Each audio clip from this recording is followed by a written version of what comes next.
अस्सलाम वालेकुम फ्रेंड्स, आपका दोस्त Sajad Chaudhary immigration consultant warehouse worker warehouse helper की ट्रेनिंग क्लास नंबर 2 आज हो रही है, जिसमें ऑलरेडी जिन बच्चों को मैंने पहले ट्रेनिंग दी है तो वो ऑफिस जा चुके हैं, जाके टेस्ट दे रहे हैं अपना।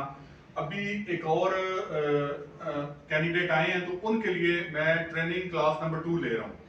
अब इस तरह के सम टाइम आपको पता है कि मेरे 3 ऑफिस हैं, मैं बिजी होता हूं, तो मैडम बरकीता शहबाज अगर मैं अवेलेबल नहीं हूंगा तो ये ट्रेनिंग क्लास कंडक्ट करेंगी। अभी सबसे पहले बच्चे का हम थोड़ा सा इंट्रोडक्शन करते हैं ताकि हमें इसकी वीकनेस समझ आ जाए, उसके मुताबिक इसको मुकम्मल तैयारी करवाते हैं। तो please introduce yourself. My name is Sayyid Hassan. My father name is Mian Jamil Shah. I'm born in Pahar City. My qualification is BS Statistics, and my family member is 7 family members, 4 sisters and 1 brother. My mother and dad with me. Okay, that's very good. जो introduction की हद तक है वो आपका introduction ठीक है, ठीक है। बाकी इसके बाद इंटरव्यू में जो रेलेवेंट क्वेश्चंस आएंगे, ये क्वेश्चन पेपर है, ये मैंने वेयर हाउस वर्कर्स के लिए और फैक्ट्री हेल्पर के लिए तैयार किया हुआ है। तो तकरीबन ऑलमोस्ट जो आपका इंटरव्यू है वो इसी के अराउंड ही होता है, ठीक है। तो ये मैडम अभी आपको रिपीट करवाती हैं, बाकी अगर कुछ चीज ऐड ऑन करनी होगी तो मैं कर दूँ। जी मैडम, ताकि आप क्वेश्चन पढ़ें। Question number 1, introduce yourself or tell me about yourself. Answer, my name is Ali, I am 25 years old, I am from Gujar Khan city, my qualification is BA, we have 5 family members, father, mother, brother and I sister. जी friends, ma'am ने काफ़ी अच्छे तरीके से guide किया। ये एक short सा इंटरव्यू है जो कि जो भी आते हैं इंटरव्यू के लिए, ये शॉर्ट सा जो इंट्रोडक्शन है वो ये रेडी करके आएंगे। बहुत ही शॉर्ट है, मुख्तसर सा है। अपना नाम बताना है, माय नेम इज़ अली। अपनी एज बतानी है, I am 25 years old, I am from Gujar Khan, qualification is BA and we have 5 family members, father mother 2 brother and 1 sister. ये एक शॉर्ट सा है। जी मैडम, नेक्स्ट। Next question है, how old are you? What is your age? Answer है इसका, I am 25 years old. So friends, जो भी इंटरव्यू के लिए लाइक आते हैं, कोई अगर आपसे इंटरव्यू में ये क्वेश्चन किया जाता है कि how old are you and what is your age, तो आपने ऐसे सिंपली नहीं बताना 24 25, आपने पूरा प्रॉपर आंसर करना है कि आई am 25 years old।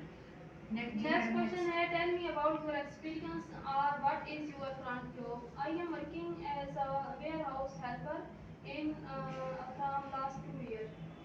Ji friends, तो अगर इंटरव्यू में आपसे ये क्वेश्चन किया जाता है कि अपना tell me about your experience और करंट जॉब, आपने अपना एक्सपीरियंस, रेलेवेंट एक्सपीरियंस बताना है जो कि वेयर हाउस हेल्पर के लिए जो है कि आपके लाइक आपको यूज़फुल होगा। जैसे कि आपका इंटरव्यू में पूछा जाता है तो आपने बताना है कि मैं as a warehouse helper तो मैं काम करता रहा हूँ यूटिलिटी स्टोर में या इस तरह से कोई भी स्टोर का। आपने रेलेवेंट जितना भी आपका एक्सपीरियंस है वो आपने थोड़ा सा शेयर कर देना उनके साथ। जी मैडम, नेक्स्ट।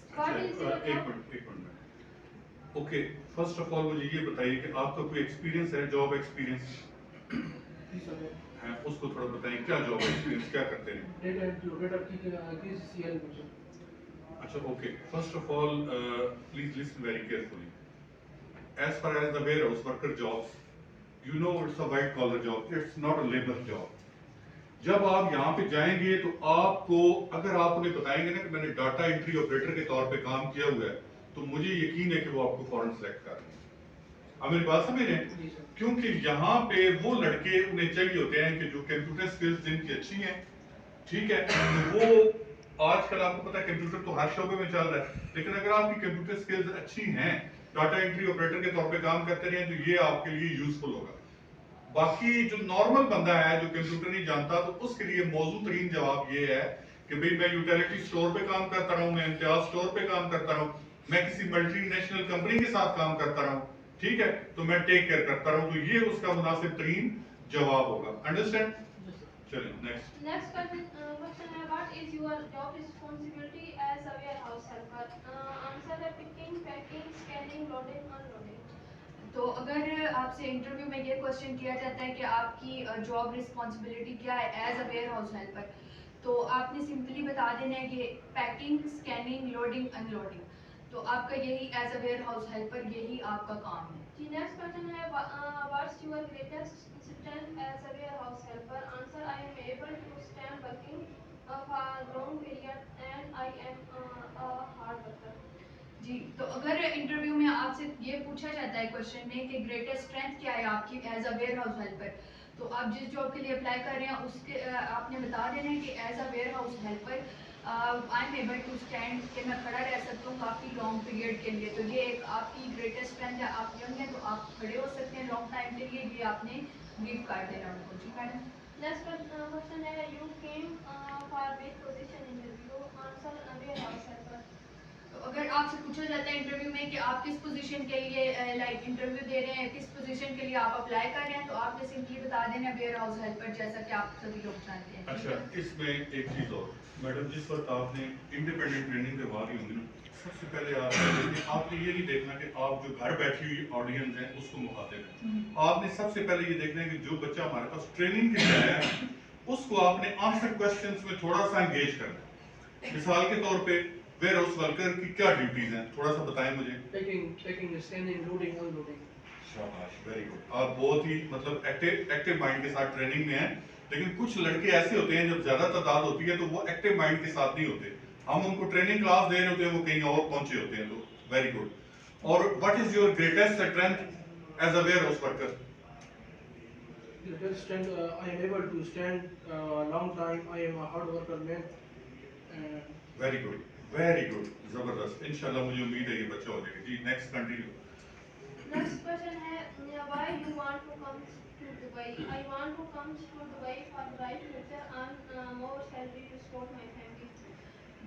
जी, अगर आपसे इंटरव्यू में ये पूछा जाए कि आप दुबई क्यों आना चाहते हैं, तो जैसे कि आप सभी लोग जानते हैं पाकिस्तान में इतनी रिसोर्सेज नहीं है जॉब्स की, तो आपने सिंपली उनको ये एक ब्रीफ सा आंसर दे देना कि मैं दुबई आना चाहता हूँ, I come to Dubai for my bright future to earn more money और टू सपोर्ट माय फैमिली। इस तरह से आपने एक ब्रीफ सा आंसर दे देना है। मैं बाथरूम में गिर गया, I slept in bathroom. Okay, 1 minute. Madam, यहाँ पे जब आपका बेसिक इंट्रोडक्शन आपका खत्म हो जाता है ना, तो यहाँ पे आपने जो कैंडिडेट्स हैं उनको गाइड करना है कि आपका बेसिक इंट्रोडक्शन खत्म हो गया। अब आपकी इंग्लिश को चेक करने के लिए ना वो कुछ ग्रामर के सवाल आपसे कर सकते हैं। आप समझ गए? जो हमारी ट्रांसगार्ड कंपनी के दूसरी ऑफिस में टेस्ट हुए हैं, तो वहां पे रिटन टेस्ट होता था 70 क्वेश्चंस का, जिसमें सारे एमसीक्यूज थे और सारे use of preposition, verb, adverb, noun, pronoun. तो ये टेस्ट इतना मुश्किल नहीं है, ये इजी है उसके मुकाबले में काफी। लेकिन ये कि फिर भी वो आपसे एक उर्दू में पूछेंगे कि इसकी इंग्लिश बताओ, ठीक है, या इंग्लिश में पूछ लेंगे कि इसकी उर्दू बताओ, तो फिर आपने उसके मुताबिक उसका जवाब दे देना है। इसमें एक और चीज मैं ऐड ऑन करना चाहूंगा, अगर आपसे वो आपकी सिटी के बारे में पूछ लें कि भैया आप किस शहर से आए हैं, आपने अपना शहर बताएंगे, ये पूछ लें कि भाई फेमस क्या है वहां पे, तो बता दें जी गुवाहाटी चप्पल बड़ी मशहूर है, या कोई और जो आपके इलाके में चीज मशहूर है वो बता दें। ये पूछ सकते हैं कि आपका शहर इस्लामाबाद से पिंडी से कितना दूर है, तो वो आपको माइलेज का एक राउंड हो कि जी 200 किलोमीटर है, आप समझ गए। तो या पूछ सकते हैं कि भाई बाहर वेदर कैसा है, तो आप ये कह सकते हैं कि it's hot and Sunny today. तो मीन के ये कुछ मल्टी क्वेश्चंस वो आपसे पूछ सकते हैं फ्रैंकनेस के तौर पे, आपकी इंग्लिश जज करने के लिए कि आप रट्टा मार के तो नहीं आए। तो ये पहला आपका इंटरव्यू का पार्ट हो गया क्लियर। अब जो सेकंड पार्ट है ना आपका इंटरव्यू का, वो कुछ ग्रामर के सवाल हो सकते हैं, ठीक है। तो ये मैडम प्लीज बताएं। मैं बाथरूम में गिर गया, I slept in bathroom. मेरे रूम का एसी काम नहीं कर रहा, my room AC is not working. मुझे भूख लगी है, I am hungry. मुझे प्यास लगी है, I am thirsty. मेरी तबीयत ठीक नहीं है, मैं बीमार हूँ, I am sick. मेरी वैन छूट गई, I miss my van. मैंने खाना नहीं खाया, I did not eat food. अच्छा, ये आपने सारे क्वेश्चंस पिक कर लिए। बंदा कहता है कि मेरा एसी खराब है, तो आप इसको आप अपने लिहाज से भी जवाब दे सकते हैं, ठीक है। इसने कहा कि my AC is not working, ठीक है, इसको आप ये भी कह सकते हैं my AC is out of order. हम मेरी बात समझ रहे हैं?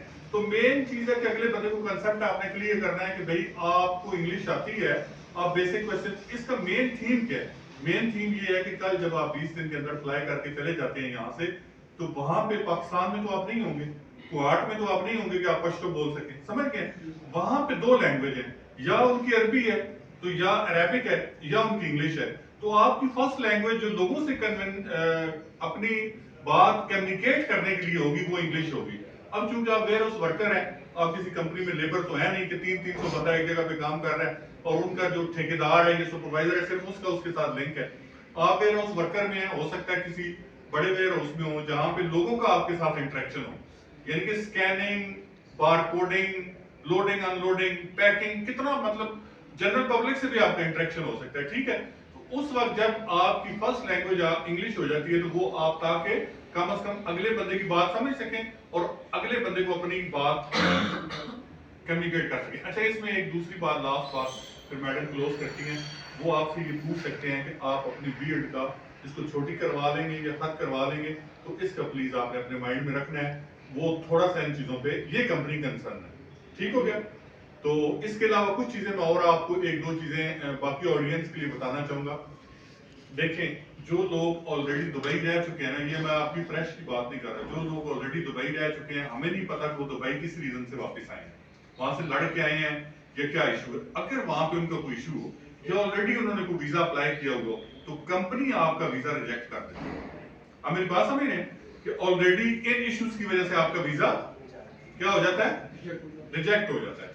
अगर फॉर एग्जांपल आप आई टेस्ट देते हैं, टेस्ट दे के आप चले जाते हैं, ठीक है, और घर जाके फिर कुछ दिन बाद जब आपका वीजा प्रोसेस में चला जाता है, आप हमें कहते हैं कि सर मैं इसको कंटिन्यू नहीं कर सकता due to some domestic reasons, understand, आप कैंसिल पे जाते हैं, तो दोनों सूरतों में रिजेक्शन हो या कैंसिल हो, वहां पे जो गवर्नमेंट है यूएई वो फाइन लगाती है दिरहम्स में, तो वो कैंडिडेट को पे करना पड़ता है। तो ये चीज एक हम चूंकि ऑलरेडी पिछले दिनों काफी तादाद में लोग गए हैं, टेस्ट दिलवाए गए हैं, तो कुछ लोगों का रिजेक्शन और कैंसिलेशन का केस सामने आया है, उनकी अपनी रीजंस की वजह से, उसमें इदारे का कोई कसूर नहीं है कि जिस इदारे के थ्रू आप अप्लाई कर रहे हैं, अंडरस्टैंड। तो इस सारी चीज में आपने ये चीज माइंड में रखनी है कि ये दो चीजें प्लेंटी वो गवर्नमेंट डालती है और ये उनकी ऑफिशियल फीसेस हैं जो कि वो ले लेते हैं, ठीक है। ठीक है। तो बाकी मैडम क्लोज करते हैं। जी फ्रेंड्स, सर ने काफ़ी अच्छी तरह डिटेल से गाइड किया। जो फ्रेंड्स आगे भी आना चाहते हैं वेयर हाउस वर्कर के लिए या भी रास्ते में हैं, तो वो उनके लिए सर ने काफ़ी गाइडलाइन वीडियो बनाई जो डेली बेसिस पे, इसके अलावा सर से ज़्यादा फ्री ट्रेनिंग भी प्रोवाइड कर रहे हैं। जो भी फ्रेंड्स आना चाहते हैं अपॉइंटमेंट लेके आ सकते हैं। इसके अलावा जो फ्रेंड्स नहीं आ सकते, दूर दराज इलाकों से हैं, वो सर की वीडियोज़ देख के अपनी जो है बेसिक इंट्रोडक्शन की तैयारी करें। उम्मीद है वीडियो आपके लिए हेल्पफुल रही होगी। Thank you for your time and